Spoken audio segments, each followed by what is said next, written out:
جائے گا، پر رسول اللہ کا دین حسن رہ جائے گا، اور اطلش و کم خواب کے پوشاک پر نازا نہ کر، اطلش و کم خواب کے پوشاک پر نازا نہ کر، اس تنے بے جان پر خاکی کفن رہ جائے گا، اس تنے بے جان پر خاکی کفن رہ جائے گا، اور ہم سفیرو باغ میں ہیں کوئی دم کے چہچہے، ہم سفیرو باغ میں ہیں کوئی دم کے چہچہے، بلبلیں اڑ جائیں گی سونا چمن رہ جائے گا، بلبلیں اڑ جائیں گی سونا چمن رہ جائے گا، اور صاحب لولاک پر جو پڑتا ہے دل سے درود، صاحب لولاک پر جو پڑتا ہے دل سے درود، آگ سے محفوظ اس کا تن بدن رہ جائے گا، آگ سے محفوظ اس کا تن بدن رہ جائے گا۔ اللہ کریم قرآن پاک میں ارشاد فرماتا ہے ان اللہ یحب المتقین، بے شک اللہ تبارک و تعالی متقی اور پرہیزگار لوگوں کو پسند فرماتا ہے۔ اللہ کس کو پسند فرماتا ہے؟ اللہ نیک لوگوں کو پسند فرماتا ہے۔ کنہیں؟ نیک لوگوں کو، بولیں سب نیک لوگوں کو۔ میں اعلیٰ کوالٹی کا آدمی صاحب، جس تک آپ نہیں بولیں گے میں نہیں بول پاؤں گا، اور میرے بلوانے کا مطلب یہ نہیں کہ مجھے دار و تحسین ملے، میرے بلوانے کا مطلب بزرگ کہتے ہیں جو بات سنی جاتی ہے وہ بائی بات سے نکل جاتی ہے، اور جو بات بولی جاتی ہے وہ ہلکی پھلکی دماغ میں کہیں نہ کہیں اٹک جاتی ہے۔ اس لیے بلوانے کا مطلب یہ ہے کہ وہ بولنے سے زیادہ یاد ہوتا ہے، اس لیے کہتے ہیں کہ اللہ کنہیں پسند فرماتا ہے؟ نیک لوگوں کو، اچھے لوگوں کو۔ لیکن انسان اچھا کب بنے گا؟ اچھا بنے گا کیسے؟ یہ بات کن سے پوچھیں؟ ان سے پوچھیں، ان سے پوچھیں، آپ سے پوچھیں، کسی دنیا دار سے پوچھیں؟ نہیں، یہ بات بھی قرآن سے پوچھو، یہ بات بھی قرآن سے پوچھو۔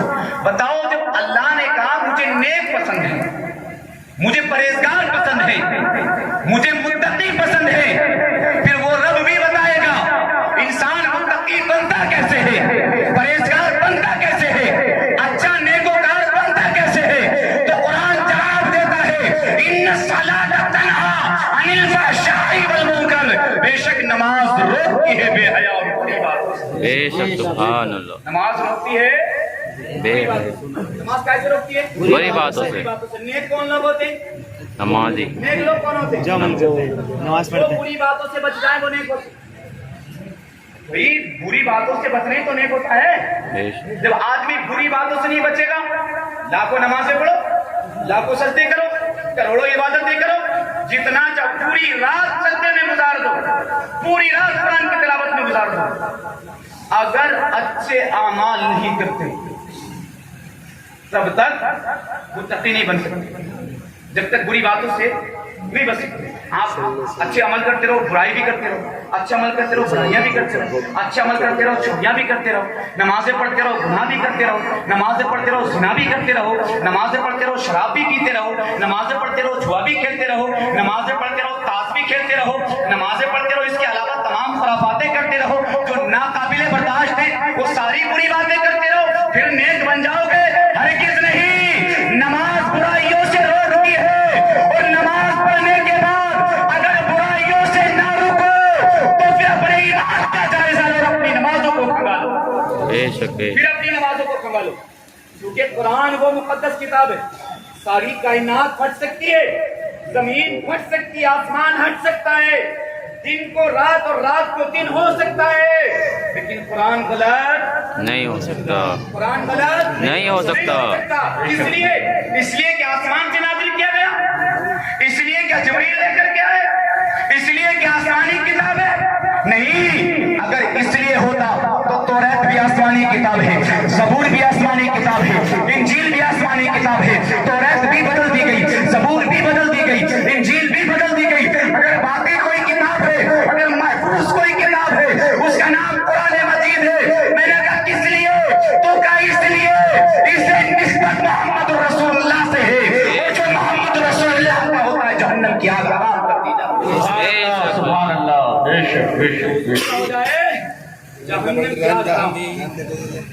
کیا ہم سے کہتے ہیں جو حضور کا ہوتا ہے، لیکن حضور کا ہونے کا مطلب صرف کھوکھلے نعرے نہیں، حضور کا ہونے کا مطلب یہ جھوٹے وعدے نہیں، حضور کا ہونے کا مطلب محفلوں میں ہاتھ اٹھانا نہیں، حضور کا ہونے کا مطلب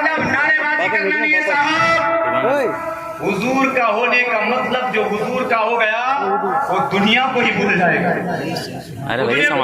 پھر وہ یہ کہے گا کہ انہیں جانا انہیں مانا انہیں جانا انہیں مانا نہ رکھا غیر سے کام. للہ الحمد میں دنیا سے مسلمان گیا. للہ الحمد میں دنیا سے مسلمان گیا. حضور کا چاہنے والا ایسا ہے. حضور کا چاہنے والا ایسا ہے. حضور کی چاہت دل میں ہے, نمازیں چھوٹتی ہیں تو پھر سوچو کہیں یہ عشق جھوٹا ہے. حضور سے محبت ہے, برائیاں کرتے ہو, پھر سوچو جس عشق کی ہم بات کرتے ہیں, جس محبت کی ہم بات کرتے ہیں, اس محبت میں کہیں نہ کہیں دغا ہے. حضور سے محبت کا دم بھرتے ہو اور زنا کے اڈے پر کھڑے رہتے ہو, پھر دیکھو اس محبت کو جس محبت کا دم بھرتے ہو, کہیں یہ محبت فریب تو نہیں ہے, کہیں یہ محبت دھوکہ تو نہیں ہے. حضور سے محبت کرنے والا, حضور سے عشق کرنے والا, نہ اس کی نماز قضا ہو سکتی, نہ قرآن کی تلاوت قضا ہو سکتی. بے شک بے شک. حضور سے عشق کا مطلب ہی, حضور سے عشق کا مطلب ہی, اگر حضور سے عشق ہو جائے تو پھر اس دنیا سے پیار نہیں ہوتا, اس دنیا سے محبت نہیں ہوتی. حضور سے عشق ہو جائے تو پھر حضور ہی نظر آتا ہے, حضور ہی نظر آتا ہے. اور جس سے حضور سے عشق ہو جائے اسی کے لیے قرآن نے کہا ہے ان اللہ یحب المتقین, ہمیں وہ لوگ پسند ہے جو پرہیزگار ہیں, جو نیک. انسان نیک اسی وقت میں بنے گا جب حضور سے سچا عشق کرتا ہو, حضور سے محبت سچی کرتا ہو. اچھا یہ کب بنے گا؟ اس کے ساتھ ایک بات اور ہے, آدمی نمازیں پڑھنے کے بعد, نمازیں پڑھنے کے باوجود اگر اچھے اعمال نہیں کرتا, نمازیں پڑھنے کے باوجود برائیوں سے نہیں بچ رہا ہے, نمازیں پڑھنے کے باوجود برے کاموں سے نہیں بچ رہا ہے, زنا کے اڈے سے باز نہیں آ رہا ہے, چوریوں سے باز نہیں آ رہا ہے, جھوٹ سے باز نہیں آ رہا ہے, شراب کے اڈوں سے دور نہیں جا رہا ہے, تمام گناہوں کی عادتیں یوں ہی بنی ہوئی ہے اور نمازیں بھی پڑھ رہا ہے, تو پھر اب اس بات کو مت کھنگال کہ نماز کیسے پڑھ رہا ہوں, اب اس بات کو کھنگال کے لقمہ کیسا کھا رہا ہوں, اب یہ تلاش کر کے لقمہ کیسا کھا رہا ہوں, اب روزی کیسا کھا رہا ہوں. اگر حلال لقمہ کھاؤ گے, حلال لقمہ کھاؤ گے تو کبھی گناہ کی طرف جا ہی نہیں سکتے, بے شک بے شک, کبھی نہیں جا سکتے. اور اگر حرام لقمہ خود بھی کھاؤ گے, اپنی اولاد کو کھاؤ گے, تو کوئی طاقت تمہیں گناہ سے بچا بھی نہیں سکتی. آؤ تاریخ کرتے ہیں, اس کے بعد یہ بات ختم کریں گے. فائق ایک بہت بڑے بزرگ ہیں جن کو زمانہ حضرت خلیفہ ہارون رشید کے نام سے جانا. خلیفہ ہارون رشید وقت کے بادشاہ بھی گزرے, اور آپ پائے کہ تاریخی بزرگ بھی, اور ان کی جو اہلیہ ہیں, ان کی جو زوجہ ہیں, ان کی جو بیوی ہیں, ان کی جو بیوی ہیں وہ چلتی پھرتی جنتی ہے, چلتی پھرتی جنتی. سبحان اللہ. فرماتے یہ خلیفہ ہارون رشید ہیں, ان کے یہاں اللہ تبارک و تعالیٰ نے ایک بیٹا تھا کیا, بیٹے کی پرورش کی. اس عمر میں آپ نے اپنے بچے کو قرآن پڑھنا سکھا دیا, جس عمر میں ہمارے بچے کو پیشاب کرنے کا سلیقہ سکھا. جب جوانی کی دہلیز پر قدم رکھا تو خلیفہ ہارون رشید نے اپنے بچے کو لاٹھی چلانا, تیر چلانا سکھایا. لوگوں نے پکڑنے کے بعد پوچھا بادشاہ سلامت یہ کیا کر رہے ہیں, یہ عمر تو آپ کے بچے کی دین سیکھنے کی, عالم بننے کی, قرآن پڑھنے کی, نمازیں پڑھنے کی, آج کیا کام کا اس کے ہاتھ میں لاٹھی ڈنڈے دے رہے ہیں, کیا کام کا تیر دے رہے ہیں اس کے ہاتھ میں. میں نے اپنے بچے کو دین بھی سکھا دیا اور حدیث بھی سکھا دیا, میں نے قرآن بھی پڑھا دیا, میں نے اس کو عالم بنا دیا. کہا کہ یہ لاٹھی ڈنڈا کس لیے, تو آپ کہتے ہیں تم اپنے بچوں کو لاٹھی ڈنڈا سکھاؤ گے اپنے مفاد کے لیے, لاٹھیاں چلانا سکھاؤ گے اپنے فائدے کے لیے, اپنے خاندان والوں کے لیے, اعزاء اقربا کے لیے, لیکن نہیں میں اس لیے نہیں سکھا رہا ہوں. میں نے کہا پھر کس لیے سکھاتے ہو, کہ تو جب اسلام پر آج شرعی اعتبار سے آئے گی, میرا بیٹا قلم لے کر کے میدان میں اتر جائے گا, اور جب لاٹھی ڈنڈوں سے حملہ ہوگا تو میرا بیٹا کمال لے کر کے میدان میں اتر. منشا یہ ہے, سوچ یہ ہے, ذہن یہ ہے کہ ہر لحاظ سے اسلام کے دشمنوں پر حاوی رہے, بے شک بے شک, اسلام کو جھکنے نہ دے. کس نے لاٹھی چلانا سکھا رہا ہوں, سکھا دیا صاحب المختصر میں فرماتے ہیں کہ بابا یہ حضرت خلیفہ ہارون رشید رحمت اللہ علیہ کے اس شہزادے کو جب باپ کی تربیت کے بعد کمان پر تیر چڑھا کر کے نکلا تو کہتے صبح کا وقت ہے, کمان سے تیر چھوڑ دیا گیا, اور کہتے زبان سے نکلی بات اور کمان سے نکلا تیر. شاید میں نے سنا واپس بے شک بے شک. ایسا ہی ہے کیا ہو جاتے ہیں نہیں ہوتے نا. اس لیے کہتے ہیں عقل مند اور بے وقوف میں بس یہی فرق ہوتا ہے. عقل مند بولنے سے پہلے سوچتا ہے اور بے وقوف بولنے کے بعد سوچتا ہے اوہ یہ کیا کہہ دیا, ہمیں نہیں کہنا, یہ ہمیں نہیں کہنا تھا. نہیں, یہ بات پہلے سوچنا چاہیے تھی, ہمیں کہنا تھا یہ نہیں کہنا.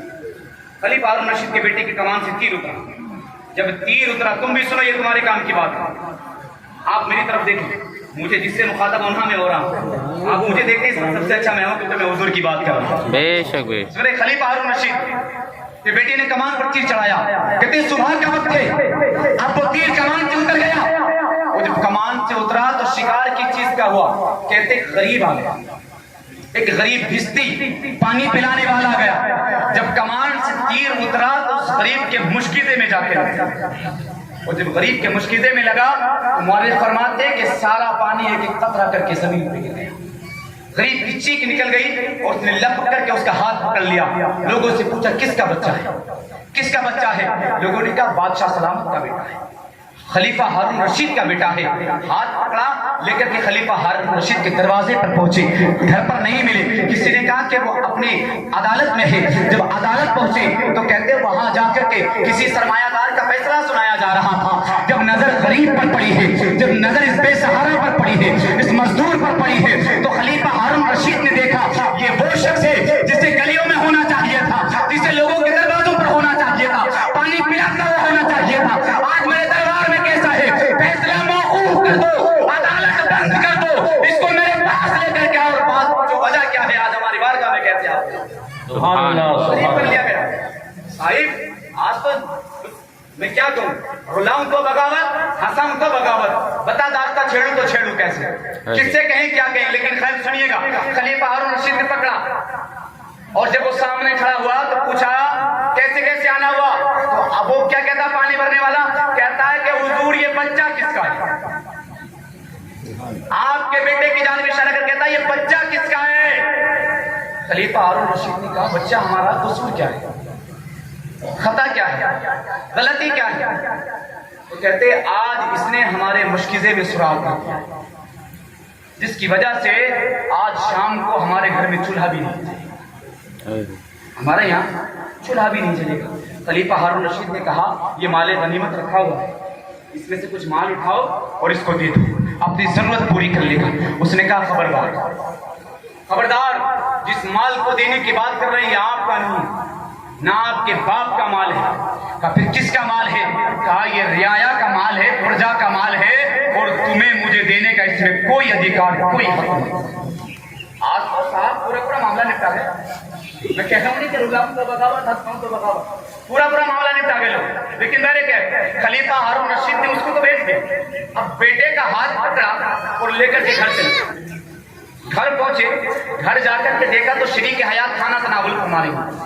لقمہ ہے منہ کے قریب جا رہا ہے. دروازے پر چیخ لگائی اور فرمایا زبیدہ. زبیدہ نے اپنے لقمے کو نیچے کر دیا. نیچے کرنے کے بعد کھڑی ہو گئی, اور کھڑی ہونے کے بعد دیکھتی میرا سرتاج آج تک اتنے غصے میں نہیں آیا, آخر وجہ کیا ہے. کھڑی ہو گئی, ہاتھ باندھ کر کہا میرے سرتاج کیا بات ہے. ڈائریکٹ پوچھتے کہ زبیدہ یہ بتاؤ یہ بچہ کس کا ہے. حکمت دیکھ رہے ہیں, اپنی بیوی سے اپنے بیٹے کے بارے میں پوچھ رہے ہیں یہ بتاؤ یہ بچہ کس کا ہے. تم پوچھ کے دیکھیے سب تسلے بالٹی اور لوٹے کباب لے کر کے سب سر پہ چڑھ جائے گی 1 منٹ میں. یہاں باتیں کیسی کر رہے ہیں.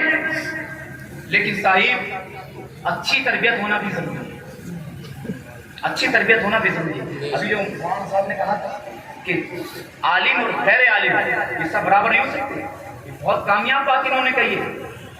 کہ ہم سے خود مخاطب ہوئے لوگ ہم سے خود کہا کہ جتنے ملا نہیں بات, میرے سامنے یہ بات ہوئی ہے,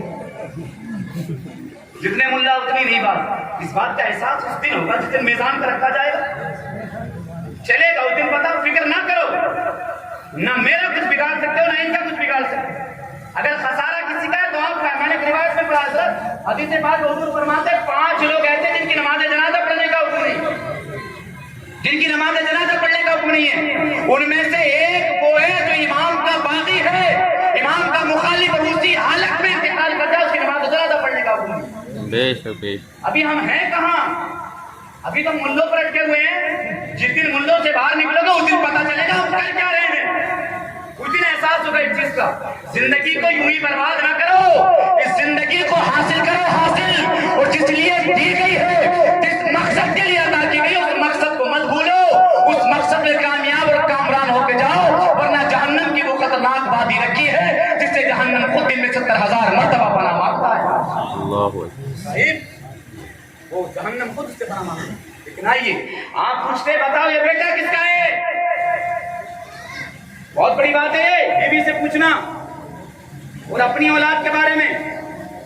کہا حضور معذرت چاہوں گی, بیٹا تو آپ ہی کا ہے لیکن میرے بچے کا قصور کیا ہے, اس کی غلطی کیا ہے؟ تو کہتے ہیں اس کی غلطی بعد میں ہوگی. اس کی غلطی بعد میں ہوگی, پہلے یہ بتا تو نے اپنی زندگی میں کون سا گناہ کیا؟ تو نے اپنی زندگی میں کون سا گناہ کیا ہے؟ اور زبیدہ جیسی طاہرہ عورت, وہ خاتون کی اس نے چلتے پھرتے جنت خرید لی. بے شک بے شک. بہلول دانا کا نام سنا ہے؟ بہلول دانا ریت پر محل بناتے تھے اور بیچتے تھے.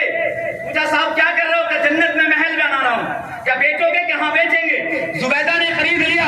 وہ جب زبیدہ نے خریدا تو ایک شاعر نے بڑا خوبصورت کہا کہ سوبار اس دیوانے سرکار کو سلام. بے شک بے شک. والا نہیں بولو گے؟ سبحان اللہ. زور سے بولو کہ سوبار اس دیوانے سرکار کو سلام, جس سے زبیدہ بی بی نے جنت خرید لی. زبیدہ بی بی نے جنت خرید لی. یہ زبیدہ دنیا ہی میں جنت خرید کے گئی ہے. ایسی پاکیزہ عورت سے کہا جائے کہ بتا زندگی میں کون سا گناہ کیا؟ اس نے پوری زندگی چھان لی اپنی, آنکھ بند کر کے پوری زندگی چھان لی. ہم کھول کر بھی نہ دیکھ پائے. اس نے آنکھ بند کر کے پوری زندگی دیکھ لی. اس کے بعد کہتے میرے سرکار میری زندگی میں کوئی ایسا گناہ نہیں ہے, کوئی ایسا گناہ نہیں جو میں نے جان بوجھ کر کے یا بھولے میں کیا. تو فرماتے ہیں اللہ کا خوف دل و دماغ میں اتار کے تب سوچ. کہتی جب اللہ کا خوف دل و دماغ میں اتار کر کے سوچا تو کہتی مجھے ایک جھٹکا لگا, اور اس جھٹکے سے مجھے وہ بات یاد آ گئی جس بات کو میں بھولی ہوئی تھی. اور بات کیا ہے؟ بات کیا ہے؟ حضرت زبیدہ فرماتی سرکار دو روایتیں ملتی ہیں. ایک روایت یہ ملتی ہے کہ خلیفہ ہارون رشید اپنی قمیض دے کر کے گئے تھے, اور ایک روایت یہ ملتی ہے کہ آپ اپنی ٹوپی دے کر کے گئے تھے. دونوں میں سے ایک. اور معتبر جو علماء بتاتے ہیں وہ ٹوپی والی کو بتاتے ہیں کہ ٹوپی سے لہی تھی. حضرت زبیدہ خلیفہ ہارون رشید ٹوپی سے لہی تھی. اتنے میں ایک پڑوس کی عورت آئی, اس کے ہاتھ میں انگور کا خوشہ, گچھا انگور کا خوشہ لے کر کے آئی. تو زبیدہ فرماتی اسے دیکھ کر میرا من چاہا کہ میں کھا لوں. شیطان حاوی ہو گیا, لیکن شیطان میرے قریب آیا تو میں نے اس کو ناکام کر دیا. اس کے بعد میں پھر وہ خاتون مجھے دے گئی بطور امانت, اس کو رکھ لو, ضرورت پڑنے پر لے جاؤں گی. میں نے رکھ لیا. جب وہ چلی گئی تو شیطان پھر حاوی ہوا. اس نے کہا اب تو وہ چلی گئی, مار دے ہاتھ. ڈبہ بھی اکسار کرتا ہے, 30 نکل گیا. مٹھائی کا ڈبہ 30 نکال کے اکسار کرتا ہے. چاہو تو 10 منٹ لگانے پڑے دوبارہ لڈو بنانے میں. اس کو یہ حالات ہیں ہمارے. اب بتاؤ ایسی قوم یار کیسے کامیاب ہو جائے. لیکن زبیدہ فرماتی ہے کہ اس کے بعد پھر میں نے شیطان کو ناکام کر دیا. پھر شیطان نے تھوڑی دیر کے بعد میں وسوسہ ڈالا اور کہا زبیدہ جو تیرے ہاتھ میں سوئی ہے اسی کو چبے دے, اس کے چبینے سے تو امانت میں خیانت نہ ہوگی. آپ فرماتی میرے سرتاج میں نے وہ سوئی اس انگور کے اندر چبئی, اور چبونے کے بعد اپنے ہتھیلی پر لگائی, اور ہتھیلی پر لگانے کے بعد میں چاٹتی. یہ چھوٹا سا گناہ میری زندگی میں. وہ سوئی چلو مان لو ہمیں اتنی موٹی ہوگی, اتنی موٹی سے کٹے سلے جاتے ہیں, بوریاں سلی جاتی ہیں, ٹوپیاں نہیں سلی جاتی, لیکن پہلے کا مان لو. اب وہ سوئی انگور کے اندر چبئی گئی. چبونے کے بعد کتنا جوس اس پہ آیا ہوگا. پھر وہ ہتھیلی پر بھی لگائی گئی, کتنا ہتھیلی پر بچا ہوگا اور کتنا اس نے چاٹا ہوگا. اب آپ بتا سکتے کتنا چاٹا ہوگا. کہتی میرے سرتاج میری زندگی میں یہ چھوٹا سا گناہ مجھ سے ہو گئے. آپ جلال میں